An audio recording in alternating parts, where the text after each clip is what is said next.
Remote Daily, your daily dose of inspiration. This is Remote Daily, an oasis of innovation for your mind, your soul, your heart. Connect, act, and recharge with Remote Daily. This is Remote. Karis and Jade, your father's here, celebrating with us. Special shout out to you. This is Remote Daily.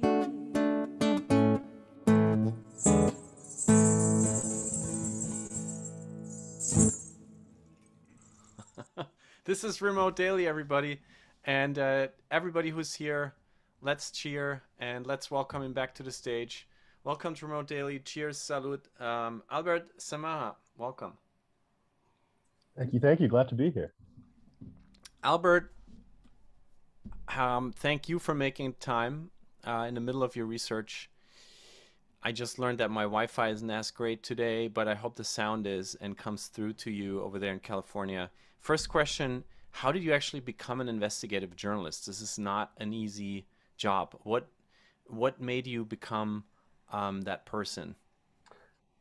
I came into it kind of from the writing side. I feel like there's kind of two different sorts of journalists. There are those that developed an early passion for reporting, but kind of hate writing, but know they have to do it anyway. And then there are those that sort of came into it from writing and loving narrative and kind of the literary aspect of it, and then sort of had to develop the passion for reporting. And I was kind of more of the latter, where I grew up reading Sports Illustrated. I'd read the sports section of the San Francisco Chronicle at the table, and I wanted to be a sports writer. And that sort of was my backup plan until I realized I wasn't going to get to the NFL.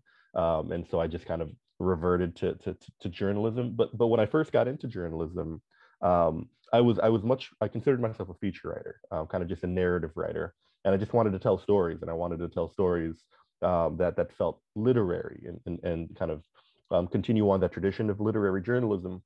And I think it was around the time I covered criminal justice for some years, in large part because I felt that's kind of the sort of stories I wanted to tell, the character-driven narratives focused on marginalized communities. A lot of that was happening in the court system and the criminal justice system. And I think, I remember having conversations with editors, and I would explicitly say I didn't consider myself an investigative reporter because I felt an investigative reporter, the purpose of the job was to reveal information as opposed to just framing information. But I think once I started to get a taste of kind of the impact my stories could have when I was revealing new information, it sort of led me to realize, I guess, two things. One, that that sort of beautiful narrative writing and explosive investigative reporting aren't necessarily mutually exclusive, that you can do both in a story.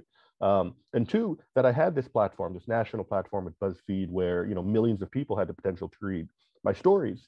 And I felt like it would be a waste of that platform if I wasn't using it to produce the kind of stories that could spark change. And that's sort of how I pushed myself more in the direction of not just telling beautifully written stories and narratives, but telling those stories that also have investigative elements that I'm revealing. And that was sort of around the time I made that pivot in my career to really focus on using investigative tools and tactics to reveal that sort of the sort of explosive information that people can't turn away from, that sort of breaks through the crowded news cycles in this kind of very competitive field for our attention. And that if you want to get people's attention now, it's not just about competing with the New York Times or the New Yorker, it's about competing with Netflix and Instagram and YouTube. And if I wanted to get attention from people, if I wanted people to read my work and spark change, I needed to dig up the sort of information that people couldn't turn away from. And what work are you, I mean, this is hard to ask a journalist because you have done so many stories, but what work are you most proud of? It's tied to the impact on the stories. I think how proud I am. So those bits of impact you mentioned are probably the three stories I'm most proud of. The top of the list was that story about the 18-year-old woman who accused two NYPD detectives of rape when she was in their custody in Brooklyn. And that story sort of revealed to get that story, I spoke with her, but then the sort of interesting aspect of the story was that it turned out that there were these loophole laws that were allowing police officers to claim a defense of consent, that they had consensual sex even the person was under custody, and that this existed in 35 states. And this was a law that a lot of folks hadn't really knew about. I didn't know about, and I covered the issue. And I was the first, I went through all 50 state statutes to find out where this loophole existed. We were the first to report it, and it ended up changing laws in 6 states who kind of eliminated that loophole. And that was my first real taste of significant impact on a story.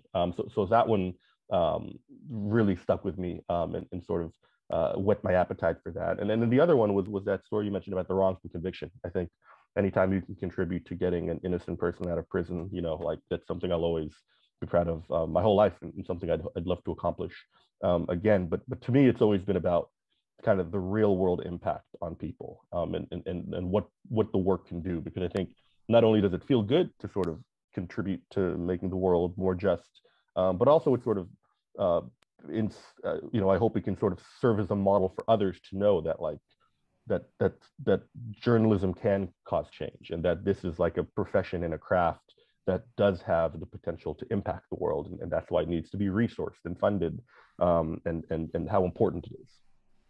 It's amazing, and you're so humble about this, but it really shows how one person backed up by a good team and platform can really change things around in many states for many people, and really, you know, build help shaping a country for a better future. And this leads us right to your latest book, Concepcion, An Immigrant Family's Fortunes, which is you tracing your family's roots in the Philippines, and also illustrating by using your extended family, the Filipino American experience in the U.S. Absolutely fascinating, and it's all related to, of course, the broader story of immigration, sort of, and at the hands of colonialism. So obviously it's your personal story, but why did you write that book, and also who are you writing it, or who did you write it for? You know, whenever I'm asked the question of who I write it for, I always say I'm writing for everybody. I hope it's something that like everybody can read, but that's not what you put in the book proposal, right? You want to have that specific audience. I think the people kind of at the center of my mind were people, I guess, like me, like second generation immigrants who might be reckoning with whether their elders' decision to come to America was the right call.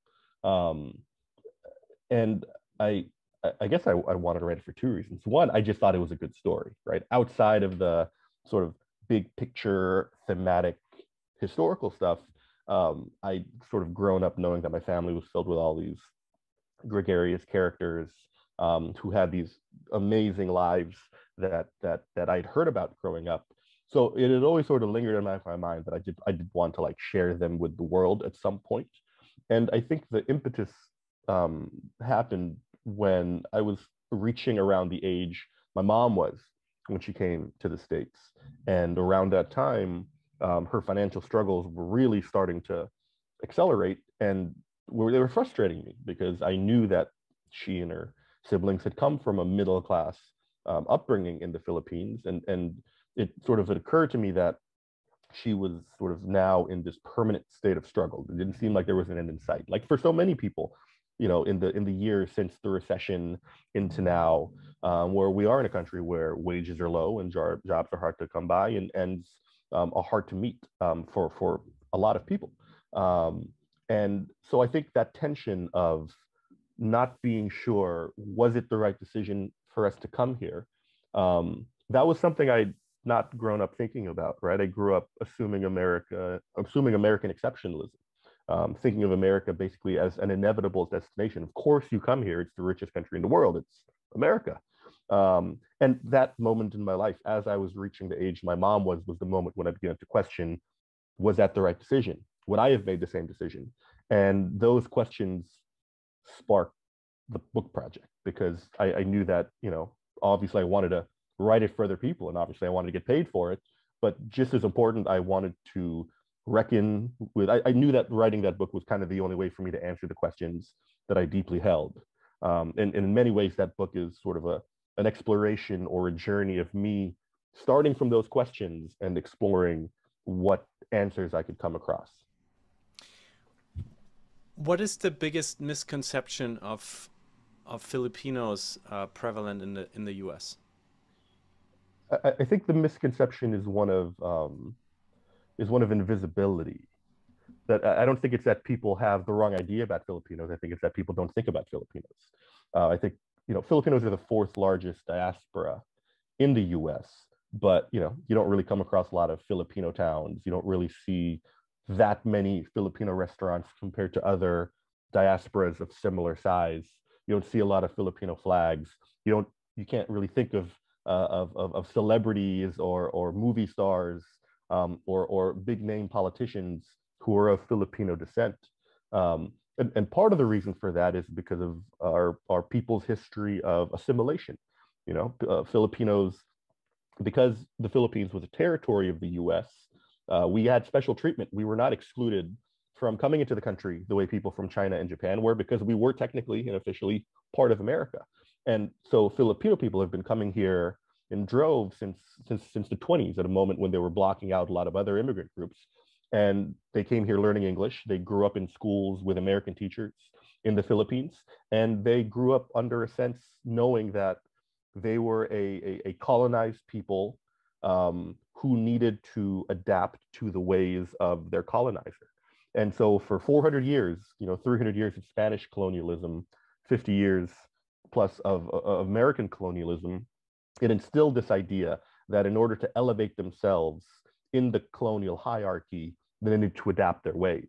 And I think that mindset, those survival tactics, we carried across the ocean and is still in place today. And you don't hear, I think, a lot of Filipinos really waving flags and boasting about themselves. I think that's something that we're only starting to see recently with younger generations of folks that are starting to explore that past. But I think it's all sort of rooted in that colonial assimilation. I mean, this is so complex, right? So your family basically leaving their life in the Philippines to be a part of this kind of empire, right, as you described it. And then you are also, but when you do that, you're then complicit of those left behind, and you affect those relationships with loved ones who are still in the Philippines. And it's all because of colonialism. How does this tension affect you? Like, how is your opinion right now? Was it worth it? Was it worth it leaving your lives in the Philippines behind you and coming here? I don't know. I don't know. I think that for me it feels worth it, because I'm doing fine. I'm doing well by global standards. I'm doing great. But the question is, would I have been doing great either way? Right. The question is, was my mother's sacrifice, with all of my uncles and my aunties, were their sacrifice necessary? And I think that's sort of the insidious thing about the colonial order that remains today. It's whose families have to sacrifice for the next generation to succeed. So it's hard to measure whether or not it's worth it. I found. I mean, I think the sort of conclusion that I've come to is that if there's any chance for it to be worth it, it is in ensuring that America does live up to the ideals that my elders sacrificed for. This idea, and I remember, thinking about this a lot in 2020, as the country seemed to be ripping apart at the seams, and a lot of my friends were having very real conversations about, like, what would you move to Toronto or Mexico City if America spiraled into civil war after the election? Those were real terrifying discussions that people were having. And it occurred to me that, like, as the child of immigrants, you're sort of taught, our immigrant elders taught us sort of contradictory lessons. One is that America is the place to be. We sacrifice to come to America so you can reap the benefits of America, because there's no better place to be. The other lesson was, if your homeland starts to spiral into catastrophe, you can always cut bait and leave, start fresh elsewhere, the way they did. And as I was thinking about all that, it occurred to me that, if it's the sacrifice is worth it if the sort of country lives up to those ideals. To the degree that the country lives up to those ideals is the degree to which the sacrifice was worth it. But it's this question of, you don't want to sort of be in this situation where there's like a hopscotch of going to the next least bad place, right? There's no place that has no injustice. There's no place that has no oppression. Where America ranks on the scale of like best places to live, it depends who you are and depends what your particular circumstances are. But this is my country. This is the country I'm from, and so I've sort of felt a duty on behalf of those sacrifices to push it in the direction that sort of honors the ideals that drew my elders. You made a very personal movie about your uncle, and we'll have a sneak peek into that in a minute. Before we do that, why did you decide to make that film about your Uncle Spanky? It was just a good story, man. That's where it always starts with me. It never starts with some high-minded ideal of like I need to, do this so that people will understand that. It's just like, man, my uncle was a rock star in the Philippines, and then he came here, and he was and he worked like a regular work class job, and so I think I felt it was something that a lot of people could relate to. Um, and tying to the point Sarah's making, this question of why they have to sacrifice in the first place, right? The sort of colonial forces that make it so that only certain people around the world have to sacrifice. It was all sort of playing in my mind. So I think I just thought my Uncle Spanky was this person with the story to tell, and I wanted him to be able to tell it. Let's have a look at the by presented by Pop Up Magazine, one of my all-time favorite group of creators. My Uncle Spanky, made by Albert Samaha.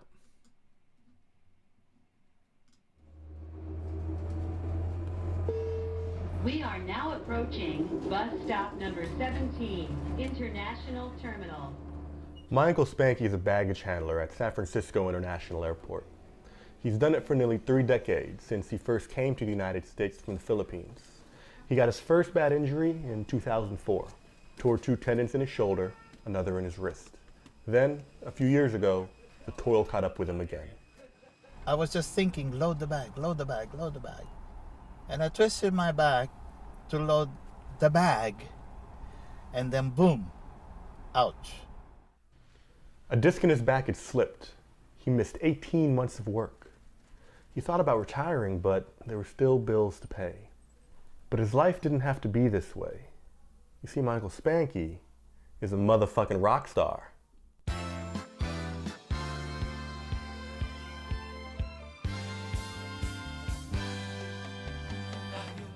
That's him in the orange shirt and the fly shades. Spanky was one of the founding members of a Filipino band called VST and Company. The S stands for Spanky, who wrote and produced songs and played guitar.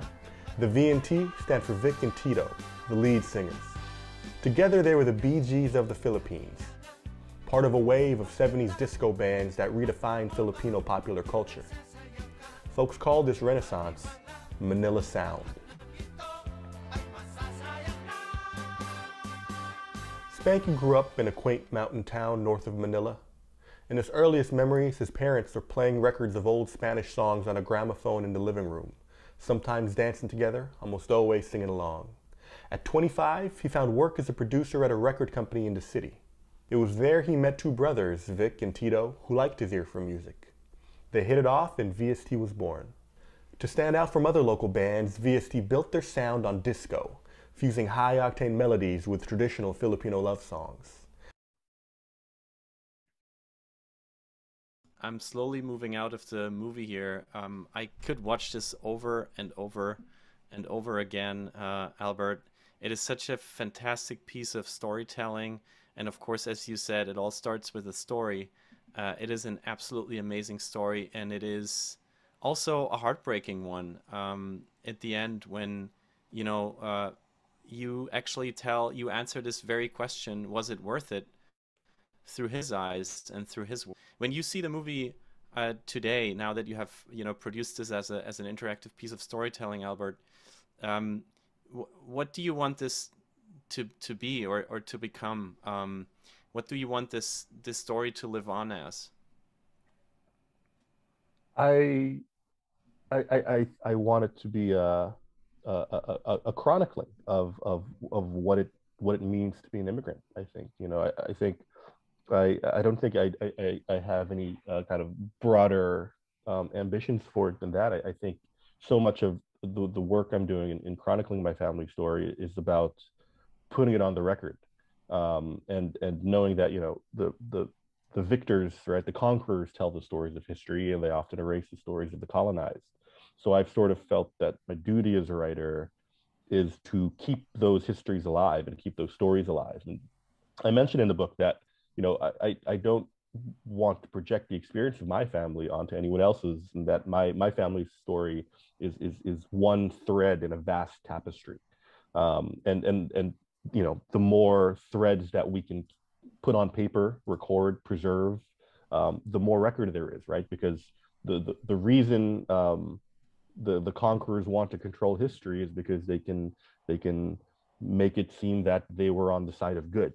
And so for me, it's just sort of been about recording the truth as it stands, and holding accountable the empires, the imperial institutions, that has caused so much of the inequality in the world, and that were the reason that all these folks had to sacrifice in the first place. Eileen is asking the question of all questions here in the chat. Does your uncle feel it was worth it? Do you want to spoil the answer for us? I'm happy to spoil it. Yeah, he does, and I think most immigrants do. And I think there's a couple of reasons for that. One is they came from the old country, right? So like he cites the corruption of the Philippines. He cites having, the great inequality and poverty in the Philippines. The fact that he often felt unsafe. The fact that mobility is so stagnant in the Philippines. So he had he had a developing world country, a formerly colonized nation, to compare to. Then he came to America, and it was beautiful in his eyes. Versus me and my generation, America is the only country we knew, only country we know. And so we didn't have the glimmering sheen of being on the other side of the fence. We just saw our grass. Um, and he did it for the same reason that so many immigrants do, right? For their kids. And his kids are doing well, and he's proud of his kids. And he doesn't think that his kids would be doing any better off in the Philippines. So he does think he was worth it. He still thinks this is the best place for his kids to grow up. And I think this is one of the fundamental differences in perspective oftentimes between the immigrating generation and the second generation, because the immigrating generation they came here for a reason. They don't want it to be in vain. They know what the struggles of the old country were like, versus my generation sort of has the freedom, the luxury to see America in a vacuum without sort of anything to compare it to, but just as it is. The title of today's session is in your book, so I'm just gonna screen share the book here. By the way, the cover is beautiful, and once you take a look inside and you open the first pages, you find, of course, names from your family, I suppose, and you find this page, and my eyes kind of got caught at the second quote here from Carlos Pulosan. Why was America so kind and yet so cruel? And this is the title of today's session. And I would love to just pose this question to you, Albert. What is your response? I mean, this was a country born of contradictions, right? It's kind because it is rooted in the Enlightenment ideals of equality. It's cruel because it based those, it applied those Enlightenment ideals of equality for just, white male property owners. Right. This is a country this is a country of immigrants and a country of slaveholders. It has always existed as such, and those contradictions were based, are deeply entrenched in the Constitution. Right, the country was founded based off those contradictions. Right, it was a bunch of white slaveholders who wanted freedom from oppression, while also oppressing the people who performed labor for them. So it's kind and it's cruel because that's what it's always been. And I think that battle for America's soul, whether America is a country of tolerance and inclusion, or one of exclusion and xenophobia and hate has always existed on two tracks in America and has always been intention and has always been a pendulum swinging of backlashes and counter backlashes. And I think will probably always exist in America to some degree. So I think those contradictions of kindness and cruelty are baked into the very foundation of America as sort of the dueling principles America is based off of, and I don't think that'll change. It's just a matter of how it manifests and to what degree each side blooms. Wow. So to kind of try to understand your response on my end, just to like put it in kind of a tweet, you say the kindness is this nation built by immigrants, and the cruel is that it was built on white supremacy, and this will forever be the conflict.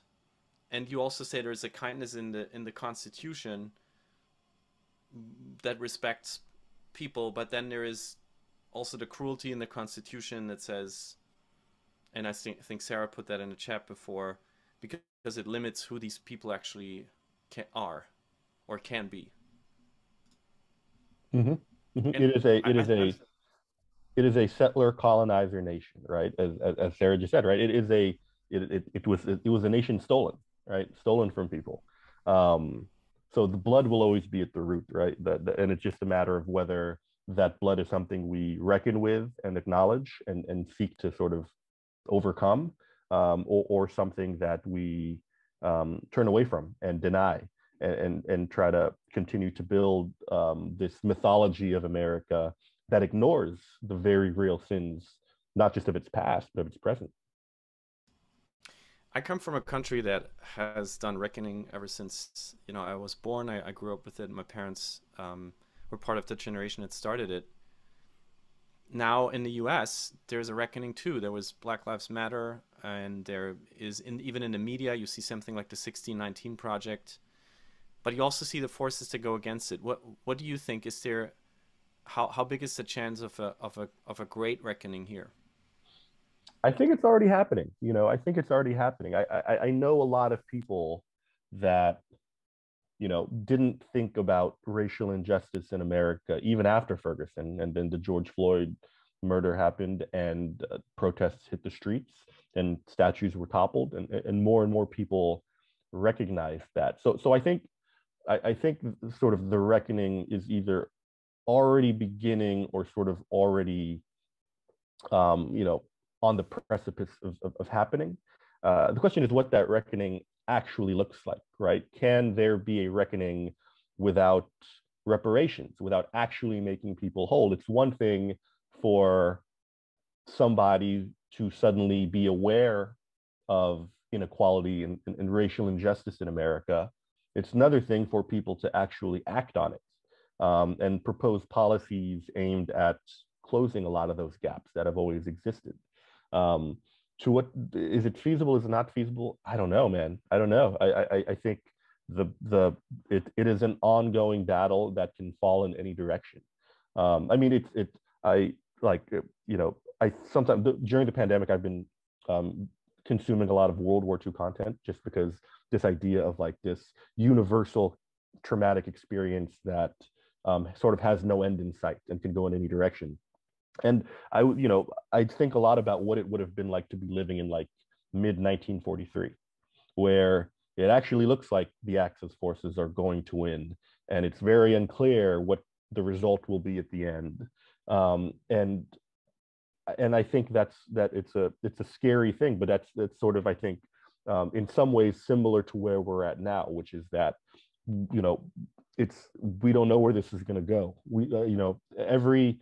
Every push towards progress is met by an equal backlash, right? It's like Newton's laws in kind of a socio-political application. It was no coincidence that Trump followed Obama. I think that was kind of the most direct, clearest sign of how that pendulum swings in action. So whether this moment will lead to some kind of overarching racial reckoning, perhaps. But there are a lot of other forces in play too, right?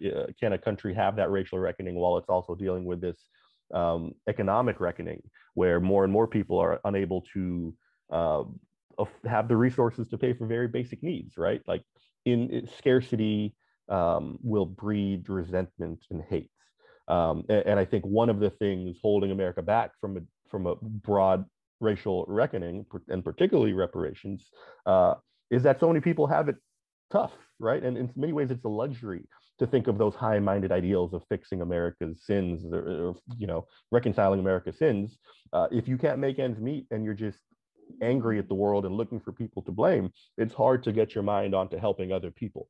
And so that's, I think, the concern for me. And if there's any room for pessimism in my heart, it's rooted in the fact that there are so many deeply rooted problems in America, even beyond that sort of original sin of racism.